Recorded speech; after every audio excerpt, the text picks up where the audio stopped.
Bom, você é bem-vindo no nosso meio, na casa sua. Você que é de casa, bem-vindo também. Amém? Seja bem-vindo. Já falou com quem está do seu lado? Seja bem-vindo. Amém? Glória a Deus. Isso aí. Vamos lá, meus irmãos. Evangelho de João, capítulo 6. Como eu tenho explicado, João ele faz uso de 7 sinais e de 7 declarações onde Jesus diz: eu sou, com o objetivo de provar, né, para os seus leitores que Jesus é Deus. O Evangelho de João ele tem esse objetivo de comprovar a divindade de Cristo numa época, né, ali pelo período, é o Evangelho de João, se eu não me engano, deixa eu só confirmar aqui, mas parece que ele foi escrito por volta aí do ano 60, talvez, não, bem mais para frente, no ano 85, e foi uma época onde, né, já se levantavam questionamentos dentro da igreja a respeito da divindade de Cristo. E João, ele escreve, então, ele foi o último dos evangelhos a ser escrito, com o objetivo de provar para as pessoas, de mostrar para os seus leitores que Jesus era, sim, Deus. E dentre os sinais, nós encontramos mais um aqui, que é apontado pelo apóstolo. João capítulo 6, eu vou ler com vocês a partir do versículo 14, que diz o seguinte: vendo, pois, os homens o sinal que Jesus fizera, disseram: este é verdadeiramente o profeta que devia vir ao mundo. Sabendo, pois, Jesus que estavam para vir com o intuito de arrebatá-lo para o proclamarem rei, retirou-se novamente sozinho para o monte. Ao desembar do dia, os seus discípulos desceram para o mar. Tomando o barco, passaram para o outro lado, rumo a Cafarnaum. Já se fazia escuro e Jesus ainda não viera ter com eles. E o mar começava a empolar-se, agitado por vento rijo que soprava. Tendo navegado uns 25 a 30 estádios, mais ou menos uns 6 quilômetros, eis que viram Jesus andando por sobre o mar, aproximando-se do barco, e ficaram possuídos de temor. Mas Jesus lhes disse: sou eu, não temais. Então eles, de bom grado, o receberam, e logo o barco chegou ao seu destino. Pai, fala conosco através da tua palavra, que nessa noite a tua palavra possa venha para edificar, consolar, confortar, exortar, que ela produza em nossas vidas aquilo que é da tua vontade nessa noite, Pai. Fala comigo, fala com teu filho, com a tua filha, no nome de Jesus, amém, e graças a Deus. Falamos aqui semana passada, meus queridos irmãos e irmãs, você que nos visita, a respeito da multiplicação dos 5 pães e 2 peixes. Tratamos aqui a respeito da compaixão de Cristo revelada nesse ato. E os eventos que aconteceram logo após essa multiplicação, esse milagre, algumas pessoas, no meio da multidão, olharam para Jesus e disseram: não, ele é o Messias, vamos tomá-lo. Muito provavelmente a intenção deles aqui era pegar Jesus, levá-lo para Jerusalém e proclamá-lo rei. Mas pastor, Jesus não é o Messias? É ou não é? É ou não é? João não está mostrando aqui no seu evangelho que Jesus é Deus? Então não está. Então por que Jesus, diante dessa oportunidade, não disse: beleza, vamos lá, a hora é essa mesmo, é comigo? Nem sempre, meus irmãos, boas intenções podem ser traduzidas como boas coisas. Abrindo um parênteses aqui no que eu quero pregar, no que eu vou trazer com a ajuda do Espírito Santo aqui. Há um ditado popular que se aplica de forma muito, encaixa perfeitamente nessa declaração aqui, que diz que de boa intenção o inferno está cheio. Aqueles homens, aquelas pessoas, eles não viram em Cristo o Messias Salvador, Redentor, aquele que veio para resgatar e salvar o homem. Quando eles quiseram fazer aquilo, eles estavam pensando em necessidades. da vida deles. Bom, o Messias está aqui, então ele vai nos livrar do poderio de Roma. Se ele tem poder para multiplicar pães e peixes, então ele tem poder também para destruir Roma e para restaurar o governo, para restaurar, não é, a nação de Israel, aquilo que ela foi um dia, ou cumprir aquilo que as Escrituras falam que vai acontecer. Ele é o Messias. E nós vemos essa mesma questão, meus irmãos, lá no Evangelho de Lucas, quando Jesus ali, a caminho com os discípulos de Emaús, eles falam dessa mesma questão. Nós achamos que seria ele, o libertador de Israel. As pessoas olhavam e na realidade elas esperavam o Messias, que ia resolver o problema político, ia resolver o problema, não político, o problema da nação. Ia libertar eles de Roma, ia fazer de Israel a nação das nações. Mas só que Jesus ele não veio com esse propósito. A sua primeira vinda à Terra não foi para estabelecer um reino físico, geográfico, que nós temos, segundo as Escrituras, e vai acontecer sim, meus irmãos. A Bíblia diz que Jesus vai voltar, amém? E a Bíblia nos ensina que um reino vai ser implantado aqui na Terra. Um reino vai ser implantado por Cristo. E a igreja ela vai reinar com Cristo. Mas só que não era o tempo. Não era a época. Jesus ele veio para salvar e resgatar o perdido.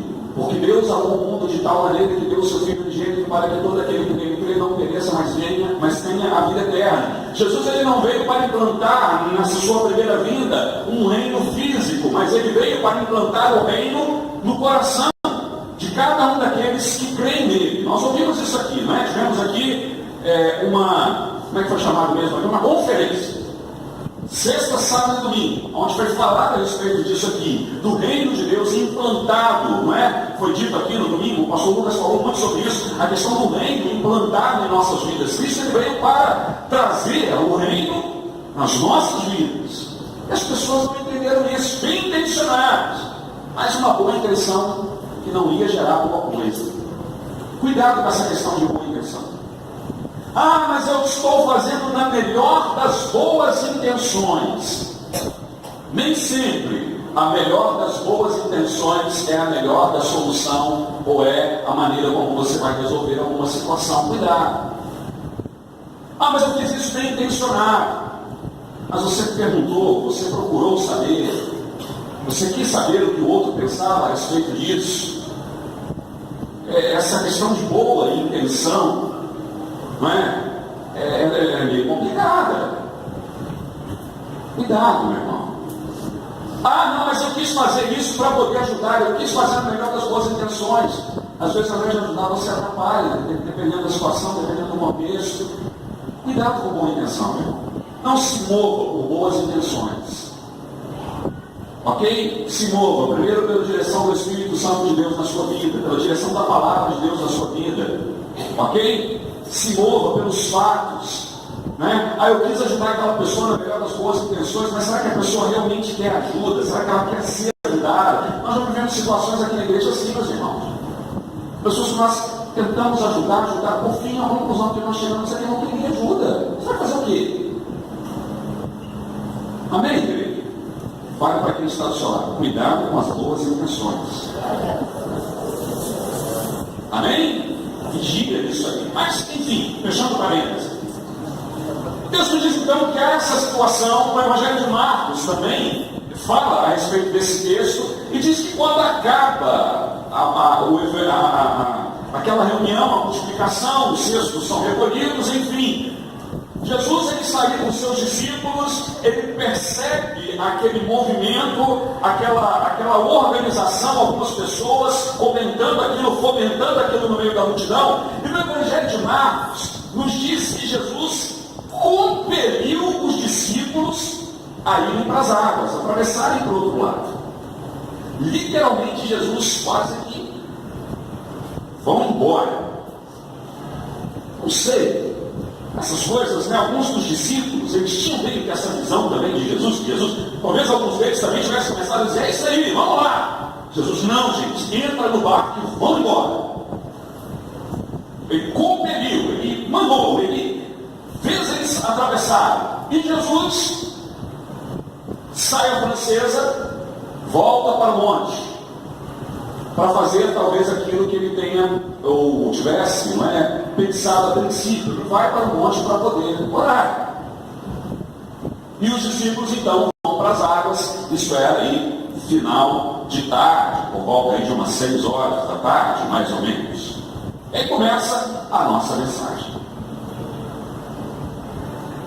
Certa ocasião, meus irmãos, eu ouvi uma música de um grupo até, agora já nem tanto, mas que era muito conhecido.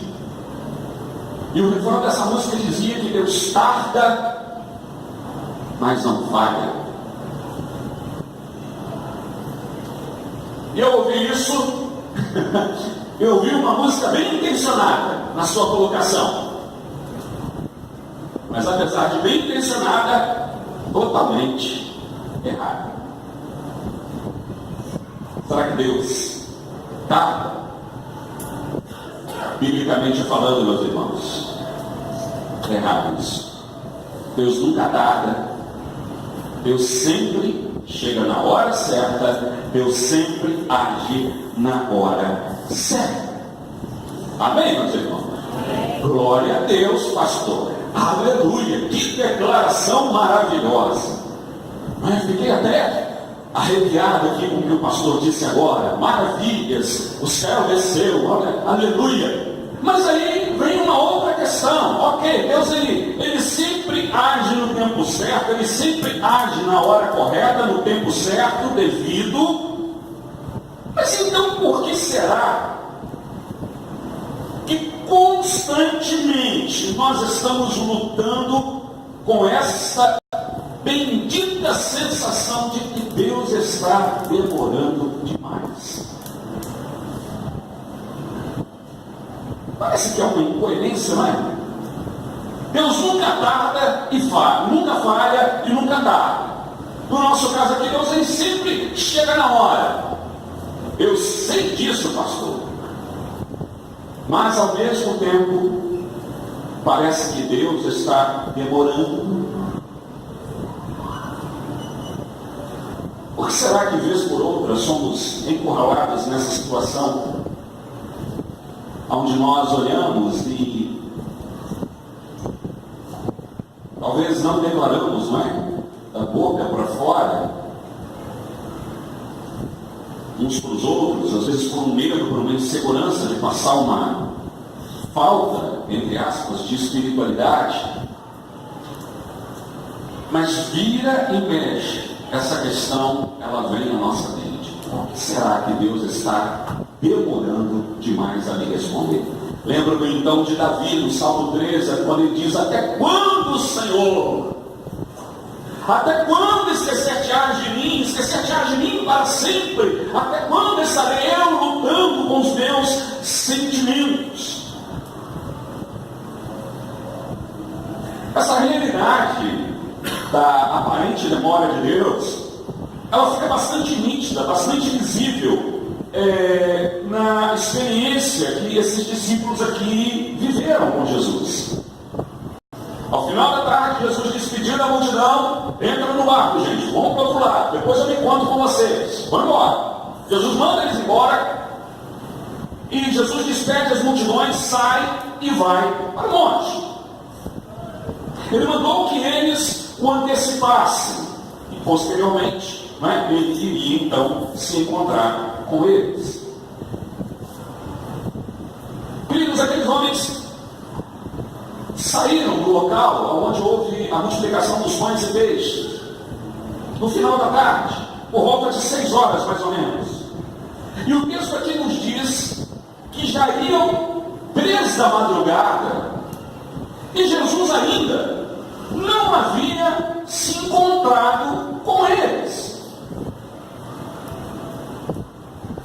Eles já haviam se distanciado de terra mais ou menos uns 6 quilômetros, e nem sinal de Jesus. Alta madrugada, cadê Jesus? Trevas reinando, auge da madrugada, 3 horas. E aonde está Jesus? o texto diz, já se fazia escuro e Jesus ainda não viera ter com eles. Mas você perceba, eles não tinham razões para duvidar da palavra de Jesus. A questão aqui não é se eles acreditavam ou não na palavra de Jesus. Porque eles acreditavam. Se Jesus disse que iria se encontrar com eles, Jesus ia fazer o quê? Jesus iria se encontrar com eles. Mas de repente, meus irmãos, o tempo foi passando, as horas foi passando, 6, 7, 8, 9, 10, 11, meia-noite, 1 hora, 2 horas, 3 horas, 9 horas mais ou menos aí nessa brincadeira. Cadê Jesus que não chega? E o tempo nos diz que o medo começou a rondar o barco. Porque além das trevas, o texto diz que um vento começa a soprar de forma contrária.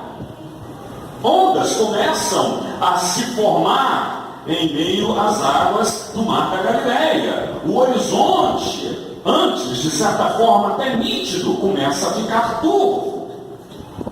Difícil de enxergar, de ver. O rumo começa a ficar difuso. Eles começam a perder a noção exata do caminho. O medo começa a tomar conta. As dificuldades, elas vão aumentando com o passar do tempo, com o passar das horas, e automaticamente também o medo vai aumentando. Então surge a pergunta, surge a questão: aonde está Jesus?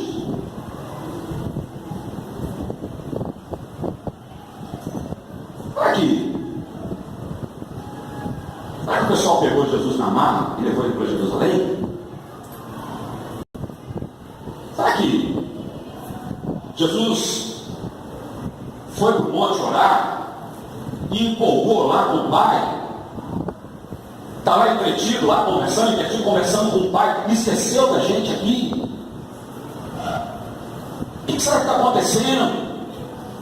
Será que o pão e o peixe fez mal para Jesus? Deu uma digestão nele? Será que aconteceu alguma coisa? Será que houve algum problema? Alguma situação? Será que aconteceu? Será que de repente ele desistiu de vir ao nosso encontro porque já é noite, já é madrugada, e ele deixou para nos encontrar pela manhã? Percebam, meus irmãos, a questão deles não é uma dúvida quanto à promessa de Jesus de se encontrar com eles. A questão aqui é a demora. Isso muitas vezes é uma realidade nas nossas vidas. A nossa grande questão muitas vezes não é com relação a uma promessa de Deus, com relação a uma palavra de Deus que nós recebemos e cremos, com relação às promessas que nós conhecemos na palavra. A grande questão que nós enfrentamos muitas vezes é exatamente essa, de uma aparente demora. Será que é o nosso próprio modo? Não carregamos com uma frequência esse tipo de conflito? As coisas vão apertando, vão ficando difícil. Seguro-desemprego vai acabando. Hein? Deus é fiel, Deus vai abrir uma porta. Não, aleluia, Deus providenciou. Tem aqui o seguro-desemprego, 4, 5 meses, passa 1 mês, passa 2 meses, passa 3 meses, passa 4 meses, está chegando o 5º mês, a provisão está acabando, e cadê Jesus?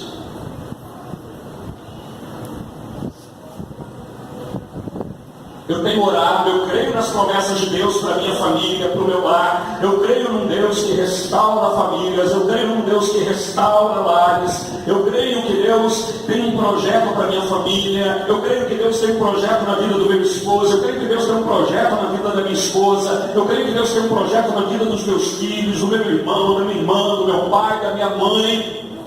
Mas está demorando. Por que Deus está demorando a responder a minha oração? Quando a noite vai ficando mais escura, os ventos contrários começam a se levantar, os problemas parecem não ter fim ou solução. Será que de vez em quando não fazemos a mesma pergunta? Onde está Jesus? Eu oro pelo meu marido há tanto tempo, pastor. e nada acontece. Oro pela minha família, oro pela cura, oro pelo emprego, oro pela vida financeira, nada acontece. Veja bem, eu acredito que a questão da maioria de nós aqui não é crer ou descrer. A grande questão nossa não é acreditar nas promessas de Deus, muitas vezes. A nossa grande questão é exatamente essa que eu estou apontando aqui para nós. Essa aparente demora de Deus. Pastor, por que Deus se atrasa? Ou por que Deus dá ou permite que você, eu, nós, vivamos isso às vezes, não é? Ou por que Deus dá a impressão de que Ele se atrasa? Por que Deus demora, pastor? Por que Deus ainda não respondeu a minha oração? Por que Deus ainda não ouviu o meu clamor? Quero mostrar para você, de forma, vou tentar ser breve, 3 razões pelo qual Deus permite que tenhamos às vezes essa impressão. Pastor, por que Deus está demorando? Primeira razão, porque talvez Deus queira ensinar para você que Ele é livre. Vou repetir. Deus quer ensinar para você ou para nós que Ele é livre. O que o pastor está falando? Jesus disse para os discípulos o que, gente? Que era para eles o quê? Irem na frente, que Ele ia fazer o que depois? Ele iria ao encontro deles. Eles estavam a mais ou menos 6 quilômetros da margem, lutando com ventos contrários, uma tempestade se formando.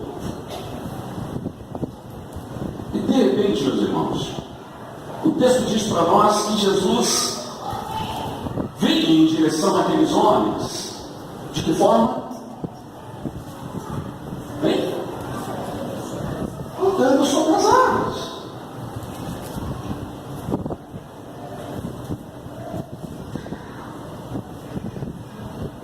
Aqueles homens ficaram apavorados. Um fantasma, uma assombração. Essas crendices, essas crenças folclóricas e pagãs de entidades das águas, que não vou entrar aqui hoje nos méritos disso, mas isso já é antigaço. No tempo de Jesus já se havia essa crença. Será que é uma entidade das águas? Será que é alguma coisa, um espírito que está vindo ali, caminhando na nossa direção? Eles imaginaram tudo, meus irmãos, menos que era Jesus que estava caminhando sobre as águas e vindo na direção deles. Ah, pastor, quanta falta de fé desses homens. Beleza? Se coloca no barco, meu irmão. Você está lá no barco, no meio do marzinho, anda para lá, anda para cá, subindo, descendo, de repente você vai um vulto, algo andando na sua direção. No mínimo, os mais espirituais aqui dariam uma repreendida. Está queimado.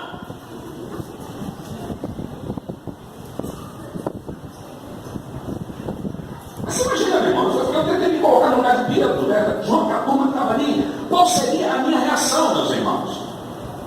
Qual seria a minha atitude? Pensa, pastor, falta de fé, mas se coloca lá no barco. Está lá, aquela tempestade se formando, ondas se levantando, aqueles homens conheciam bem as tempestades que surgiam, que aconteciam no meio daquelas águas, que vinham de uma hora para outra, eram tempestades fortíssimas, são tempestades fortíssimas. Então imagina, na cabeça deles, você olha e vê alguém vem andando por cima de onda, subindo atrás de onda, por cima de onda, olhe para o quadro, olha para a situação. Eles imaginaram que fosse qualquer coisa menos Jesus. Sabe por que eles imaginaram que fosse qualquer coisa menos Jesus? Porque aqueles homens, eles eram condicionados na sua crença, na sua fé. Explica melhor esse negócio aí, pastor. O texto diz, se você continuar lendo aí depois, você vai ver que logo em seguida, no outro dia, pela manhã, as pessoas voltam atrás de Jesus. E quando elas chegam à margem do Mar da Galileia, elas veem, não encontram Jesus, não encontram os discípulos, um dos discípulos, mas elas veem um barquinho que ali ficou. E diz para nós o texto que elas chegaram à conclusão de que nem os discípulos, nem Jesus haviam o quê? Embarcado, tomado aquele barquinho para atravessar. Quem você acha que deixou aquele barquinho às margens do Mar da Galileia, meus irmãos? Quem? Os discípulos. Pastor, por que eles deixaram o barquinho? Porque Jesus havia dito o que para eles? Que ele ia ao encontro deles. E como que Jesus vai ao nosso encontro? Vai vir ao nosso encontro em meio às águas. Ele vai precisar do que mesmo? Muito bem, meu irmão. Só que com Deus não é assim. Eles condicionaram. Não, a única forma de Jesus chegar até nós é entrando no barquinho e vir remando em nossa direção. E talvez isso tenha sido até uma das preocupações deles, não é? Jesus sozinho, remando, no meio dessa tempestade, como é que vai ser isso? Só que Jesus não foi remando, meus irmãos. Jesus ele foi fazendo o quê? Ele foi caminhando sobre as águas.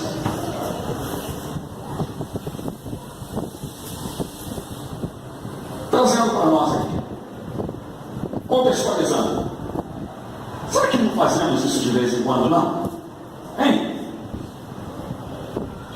Milagre na minha vida, pastor, só se for desse jeito, dessa forma. Milagre para mim só se for da maneira como eu imagino, da forma como eu idealizo, da maneira como eu penso que tem que acontecer. Se lembra lá de Naamã, com o profeta Eliseu?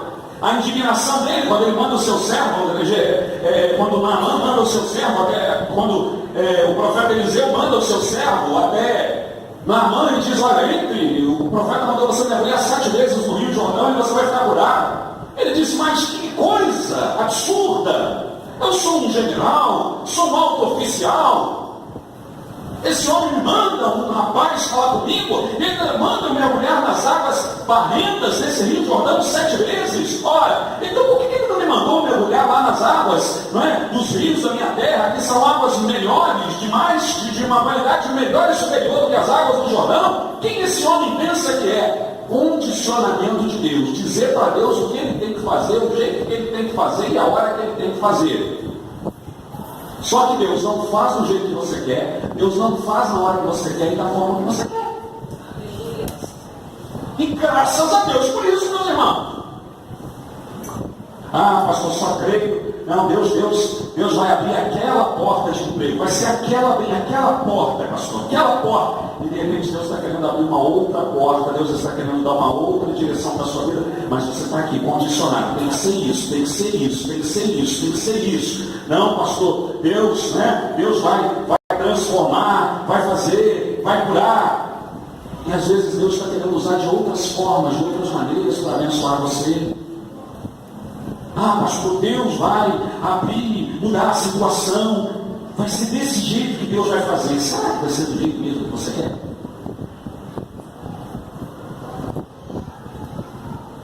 Não limite a capacidade de Deus, porque Ele não é limitado. Não diga para Deus o que Ele tem que fazer, como Ele tem que fazer. Aprenda a orar dizendo: Senhor, que seja feita a Tua vontade, assim na terra como no céu. Senhor, eu coloco essa situação em tuas mãos. Senhor, eu tenho uma necessidade, eu vivo essa situação. Senhor, os meses estão passando, os dias estão passando. Senhor, eu preciso de um milagre na minha vida. Ah, pastor, eu creio que Deus vai me curar. Mas aí ele vai usar aquele irmãozinho, eu vou estar lá no culto, e o irmãozinho vai sair lá de trás, rodopiando, e vai chegar até o lugar onde estou, e vai impor as mãos sobre a minha cabeça, e vai fazer uma oração pentecostal, aleluia, vai falar em 3 idiomas, em línguas estranhas, e vai fazer, e vai profetizar, vai contar a minha vida inteira, desde o ventre da minha mãe, e aí depois ele vai dizer, seja curado. Eu vou... E Deus está querendo curar você através de uma ministração, de uma simples palavra, como está acontecendo aqui nessa noite. Através de uma imposição de mãos, de uma oração dizendo, seja curado em nome de Jesus. E aí? Pense nisso, meu irmão. Nós estamos muitas vezes querendo condicionar a Deus naquilo que Ele vai fazer. Será que essa sensação de demora que você está vivendo, ela é fruto de uma atitude sua, de uma tentativa sua de queda de braço com Deus? A Bíblia diz, meus irmãos, que Deus dá graça aos humildes, mas Ele resiste aos soberbos. O grande problema nas nossas vidas, o grande problema de algumas bênçãos, de algumas vitórias, de algumas respostas de oração em nossas vidas, não é fruto, meus irmãos, da vontade de Deus, mas é muitas vezes de uma indisposição nossa em nos submetermos à vontade de Deus. Eu lembro quando eu cheguei aqui em Fabriciano, quando nós chegamos aqui em Fabriciano, eu não dirigia, eu não tinha carteira. E foi mais de um ano, né, minha filha?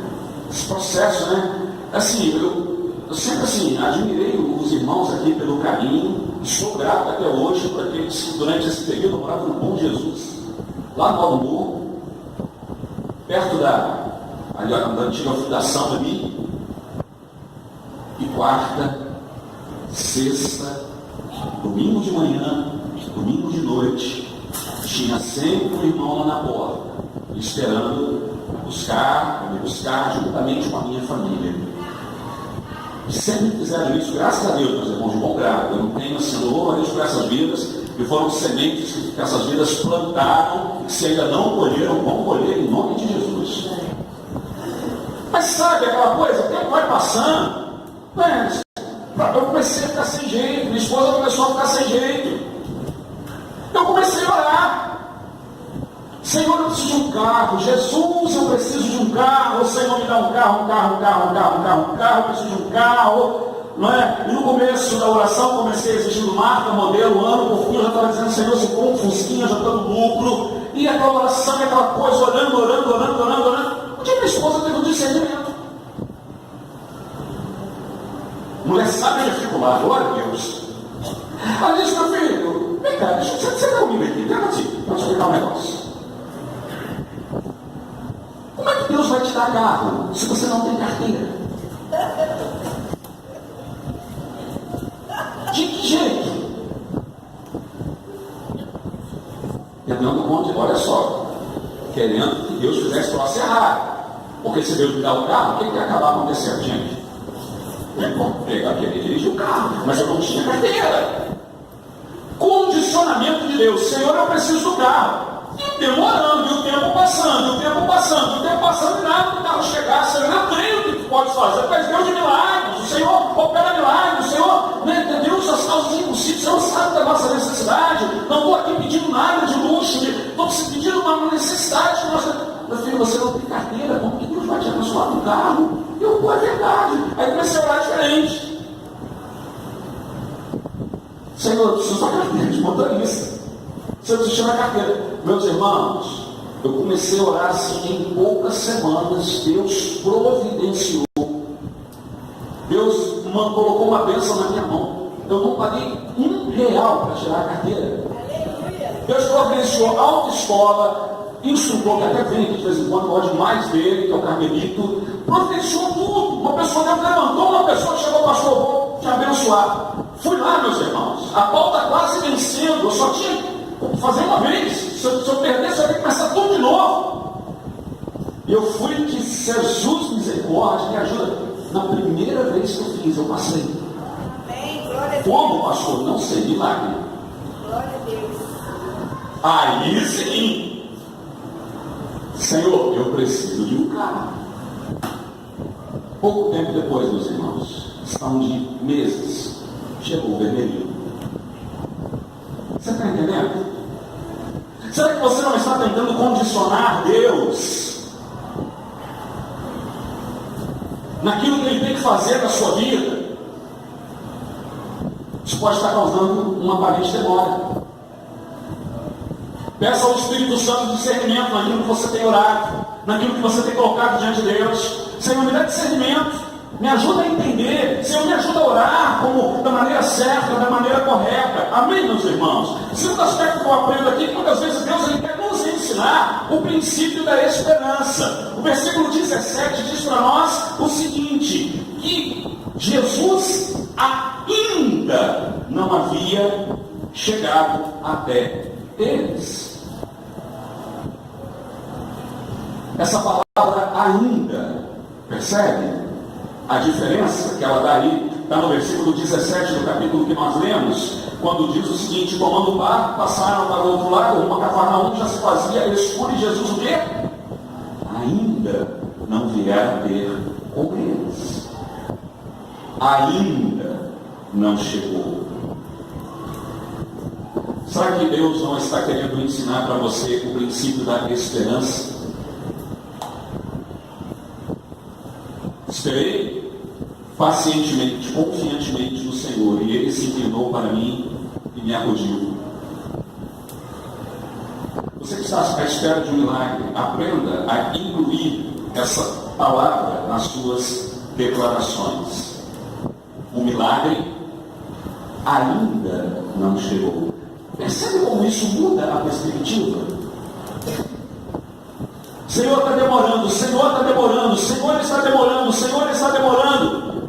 O milagre ainda não aconteceu. A resposta ainda não chegou. A cura ainda não aconteceu. A transformação da família ainda não aconteceu. Mas vai acontecer. Talvez o seu problema seja um problema de perspectiva, da forma, da maneira como você olha para as circunstâncias na sua vida, a maneira como você olha para aquilo que você está vivendo e passando. Ainda não aconteceu, mas vai acontecer, porque Deus é fiel para cumprir a sua palavra. Talvez Deus queira, através desse tempo, dessa aparente demora que você está vivenciando, te ensinar que o tempo está nas mãos dele.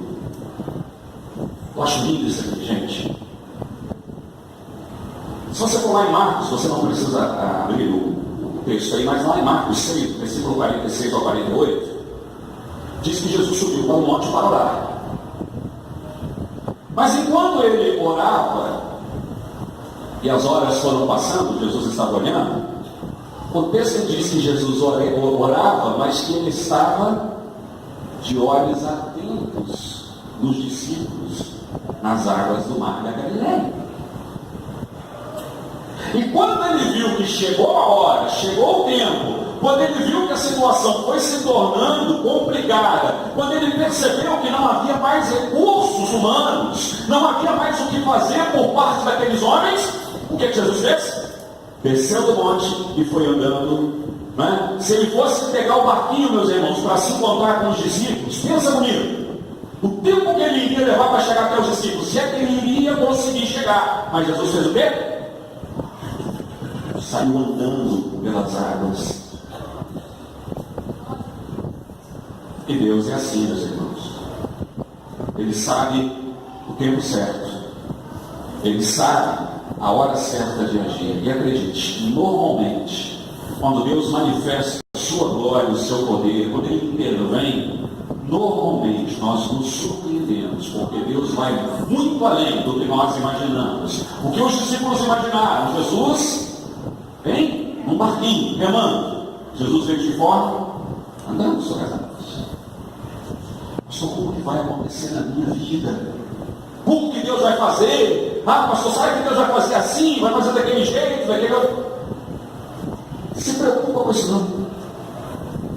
Se preocupa em crer. Deus vai fazer o sobrenatural acontecer. Se ele vai vir andando sobre as águas, se ele vai vir no barquinho, se ele vai vir no jet ski, o que ele vai fazer não importa. Não estou aqui para me importar com isso. Eu sei que Deus é fiel para cumprir a sua palavra. Deus é fiel para cumprir as suas promessas. Amém, meus irmãos? Vamos nos colocar de pé.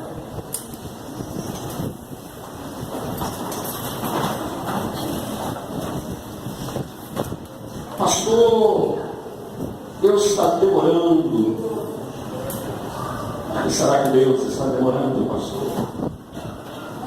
Porque talvez você, com a sua atitude, esteja querendo condicionar Deus, dizer para Deus o que Ele tem que fazer com